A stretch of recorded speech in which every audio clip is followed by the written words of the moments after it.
ನಮಸ್ಕಾರ. ತುಮಕೂರು ಜಿಲ್ಲಾ ವೀರಶೈವ ಲಿಂಗಾಯತ ಮಹಾಸಭಾದ ಜಿಲ್ಲಾಧ್ಯಕ್ಷರನ್ನಾಗಿ ಆಯ್ಕೆ ಮಾಡಿದ ನಮ್ಮ ತುಮಕೂರಿನ ನಮ್ಮೆಲ್ಲ ಸಮಾಜ ಬಾಂಧವರಿಗೆ ವಂದನೆಗಳನ್ನು ಹೇಳೋದಕ್ಕೆ ಈ ಮೂಲಕ ಇಚ್ಛೆಯನ್ನು ಪಡ್ತಾ ಇದ್ದೀನಿ.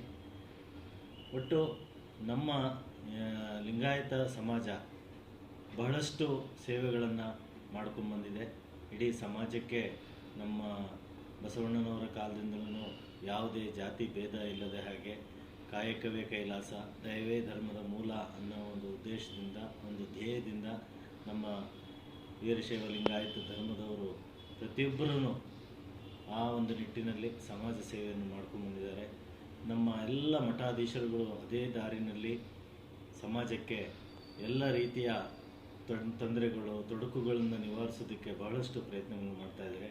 ಆ ಒಂದು ನಿಟ್ಟಿನಲ್ಲಿ ನಮ್ಮ ವೀರಶೈವ ಲಿಂಗಾಯತ ಮಹಾಸಭಾದ ಅಡಿಯಲ್ಲಿ ಜಿಲ್ಲಾಧ್ಯಕ್ಷನಾಗಿ ನಾನು ನನ್ನ ಕೈಲಾದಷ್ಟು ಪ್ರಯತ್ನಗಳನ್ನು ಮಾಡಿ ಅವರೆಲ್ಲರ ಒಂದು ಇತಿಹಾಸ ಏನಿದೆ ಅದರಲ್ಲೇ ಆ ದಾರಿಯಲ್ಲೇ ನಡೆದು ಎಲ್ಲ ಜನರಿಗೂ, ಸರ್ವ ಜನರಿಗೂ ಒಂದು ಶಾಂತಿ, ಸುಖ, ನೆಮ್ಮದಿಯನ್ನು ಸಿಗುವ ಹಾಗೆ ಮಾಡೋದಕ್ಕೆ ನನ್ನ ಕೈಲಾದಷ್ಟು ಪ್ರಯತ್ನಗಳನ್ನು ಮಾಡ್ತೀನಿ ಅಂತ ಈ ಮೂಲಕ ಹೇಳೋದಕ್ಕೆ ಇಚ್ಛೆಪಡ್ತೀನಿ.